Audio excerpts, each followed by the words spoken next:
ఒక మడమ తిప్పని నాయకుడు ఎలా తయారయ్యాడో ఒక మనిషి మరణం తర్వాత తెలిసింది. కరెక్ట్.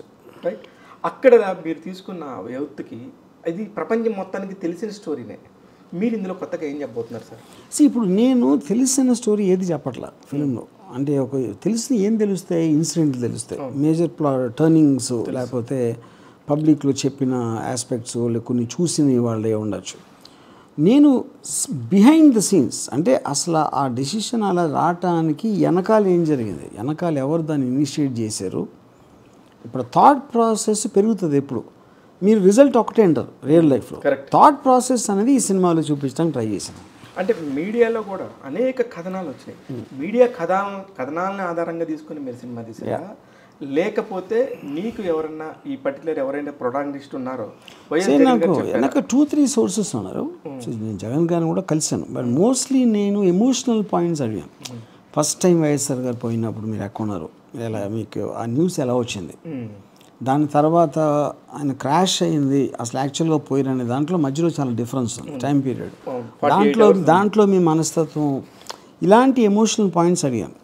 సో సోర్సెస్ ఇప్పుడు పబ్లిక్ డొమైన్లో ఉన్నది అవ్వచ్చు, వాళ్ళ దగ్గర చాలా పని చేసిన వాళ్ళు అవ్వచ్చు, కరెక్ట్, లేకపోతే బాగా క్లోజ్గా ఇంటరాక్ట్ అయ్యి పాజిటివ్ అయినా నెగిటివ్ అయినా వాళ్ళందరి నుంచి చేసి ఐ కనెక్టెడ్ ద డాట్స్. అదే ఎవరైనా ఇన్వెస్టిగేషన్ ఏజెన్సీ కూడా అదే చేస్తుంది బేసిక్గా.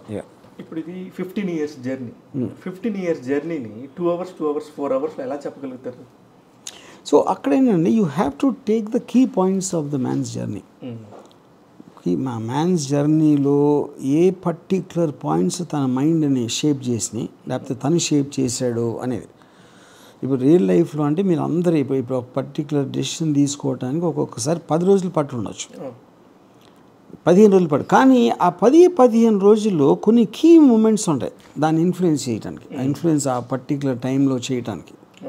యూనో, సో అయ్యే నేను ఐసోలేట్ చేస్తాను నా కాంటెక్స్ట్. ఈ పర్టికులర్ దానిలో వైఎస్ భారతి గారిని చాలా గట్టిగా, చాలా అంటే ఒక వైఫ్ అండ్ హస్బెండ్ రిలేషన్ మధ్యలో ఉండే ఒక డ్రామా ఉంటుంది. ఇట్లాగా ఒక మెయిన్ ఇన్సిడెంట్స్ అన్నీ తీసుకునేటప్పుడు ప్రతి దగ్గర కూడా భారతి గారి ఎమోషన్ని కూడా చాలా క్యాప్చర్ చేశారు.